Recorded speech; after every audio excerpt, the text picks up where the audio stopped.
Milo and Fenton at the bottom of Gravois Bluffs. Visit normsbargainbarn.com. That's normsbargainbarn.com.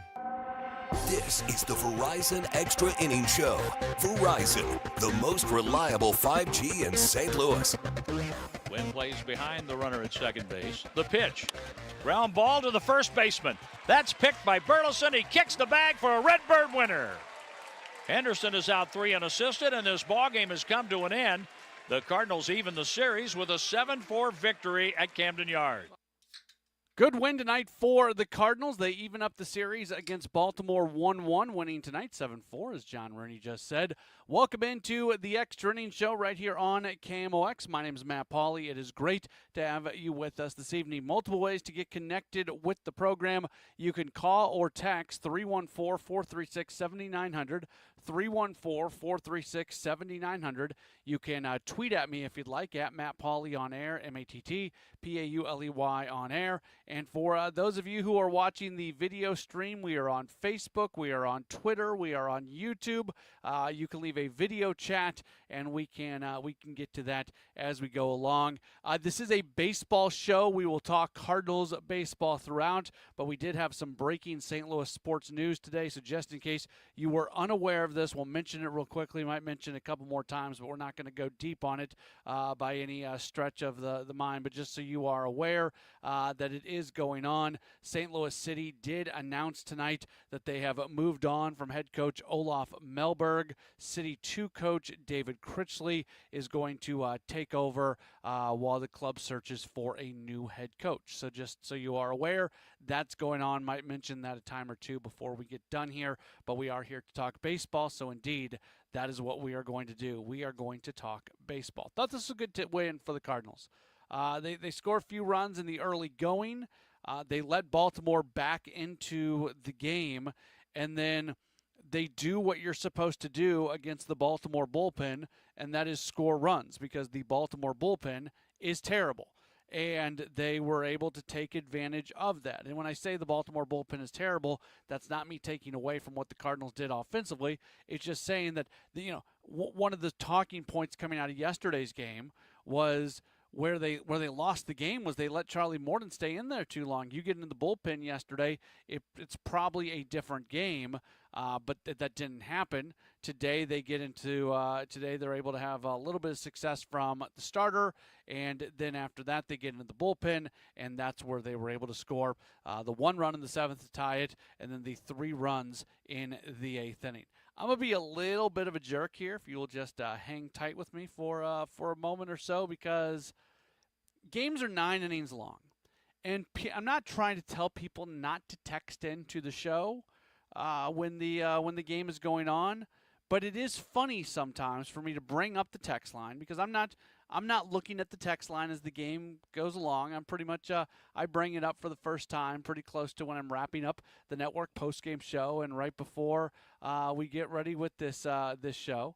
So here are some of the text messages that we got today as the game is going on. Are you kidding me? Arenado pops out with the bases loaded, gets a single with nobody on, makes an error that a high school kid makes. He's about as inconsistent as any player in Major League Baseball. Well, Arenado is putting together a Gold Glove season over at third base, and he goes 2 for 5 with a home run, which was arguably the biggest hit of the game. How about Gorman has got to go? The runway is closed. How long can he wait? He's lost it. Goodbye. That was Doug in Wood River, Illinois. Thanks for the text. I'm having fun with you guys.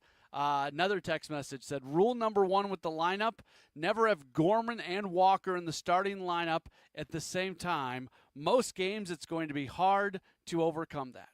So what happened today with those two guys? Well, they had back-to-back triples. That was a whole lot of fun. Gorman had the triple today after a 2-hit day yesterday, so 3 hits in his last 2 games. Walker ended up going 2 for 4 with 2 runs scored, a triple and an RBI. So I think they had pretty good days. How about this text message? Nootbaar, stupid base running, no sense in that whatsoever. Out by a mile. Now I'd be curious. I don't know if he was asked about this in postgame or not. I would be curious to see if he tried to take second on that play because he thought the throw was going to come into third. If he tried to take second on that play, because he thought he was going to beat the throw at second. That was a bad decision. That was a very bad decision. He was never going to beat that throw. The texter is right, saying out by a mile. But Nootbaar had himself quite the day. He goes 3 for 4 with a home run and 2 RBIs.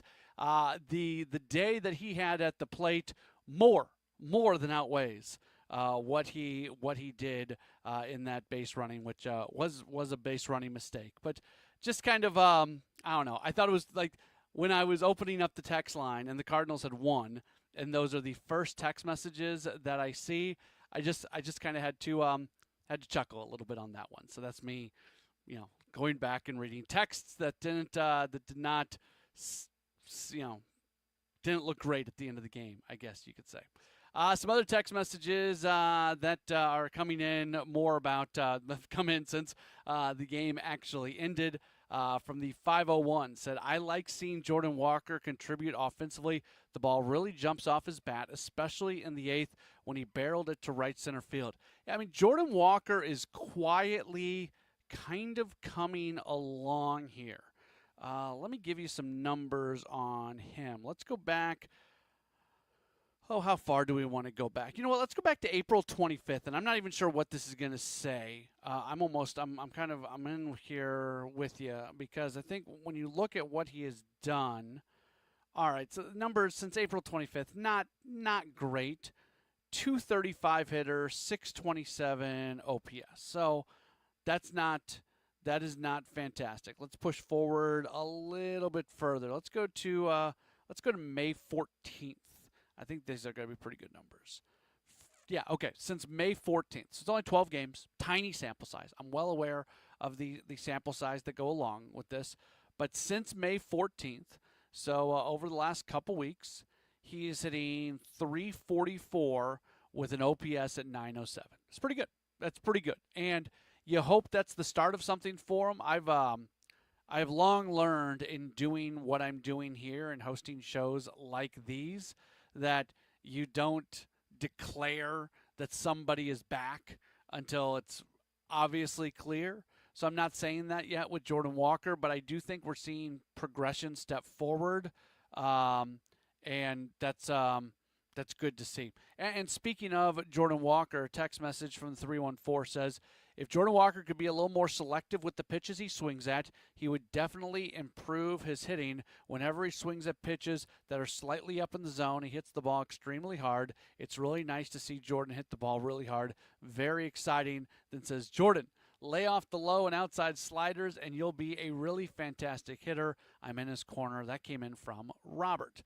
Yeah, look, couple things here. First off, correct. This is the difference that we've seen in Alec Burleson recently.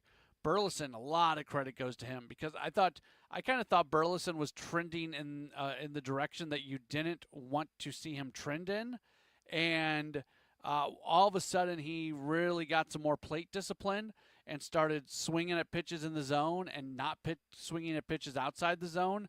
And for somebody like Burleson, that's really tough because he can make a lot of contact even on pitches outside the zone. It's just more often than not, he's not going to have success even if he makes contact. Every once in a while, maybe a little dribbler will make his way through.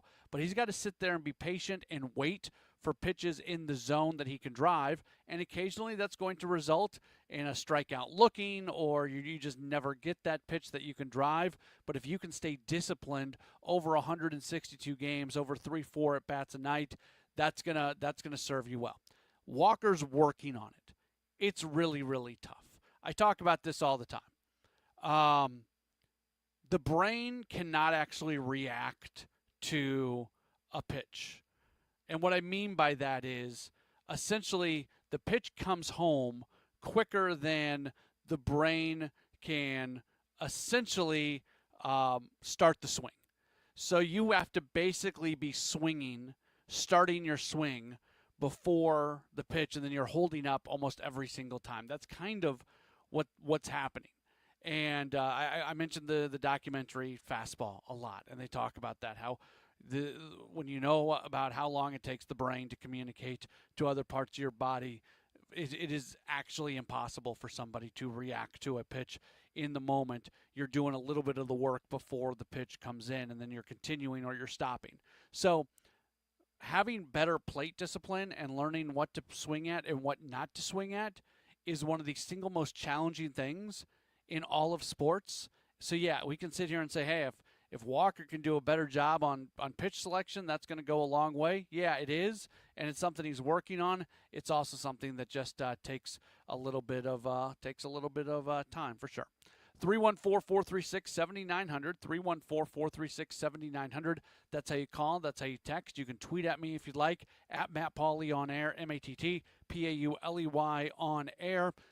Or you can leave a chat on the video stream if you are watching us on Facebook, Twitter, or YouTube, and we can respond to those. Like Peter said, the Cardinals are starting to turn things around. Let's hope that continues. They need to keep getting their act together. Jay says, Cardinals are doing okay. It'll be great baseball if the Cardinals are 5 games into first place, but the Cardinals are hanging in there. They're playing good baseball right now. They're one of the hottest teams over the last few weeks. They're in a stretch right now where it's tough to catch the Cubs, largely because of who the Cubs are playing. Let's see if we have an update on that Cubs game. They're playing the Rockies. It was tied last time I looked. Still, they're in the top of the 10th inning, 2-2. Now they're going to the bottom of the 10th inning. And the Cubs, if they can get their runner on at second, they would win that game. That Brewers-Red Sox game, the Red Sox had first and third, nobody out in the top of the 10th inning of a 1-1 game. Evidently did not get the run home because the game is down the top of the 10th. I'd not been paying attention to that. And now the Brewers have runners on at the corners and nobody out. So if they can get one of those runners to score, they would end up winning that game. But again, the Cubs are playing a lot of not-so-great teams right now, so you just kind of have to survive this time. Henry sends in a message, and he says, this is a fun club. We'll take the series tomorrow. The coaching staff in the clubhouse is electric. We're contenders for a playoff spot. If we keep winning series, Cards will keep shocking people. All right, good stuff from Henry. We will take a break. Again, if you want to join us, you can do so by calling or texting 314-436-7900. 314-436-7900. Tweet at me at Matt Pauley on air, or you can just go ahead and leave a chat on the video stream, and we'll take a look at that. We are being presented by Gray Bar. Gray Bar is your distributor for electrical and datacom needs. We'll take a break. Have more in just a moment. It's the Extra Innings Show on KMOX. When you own a business, you know there's no shortage of bold moments.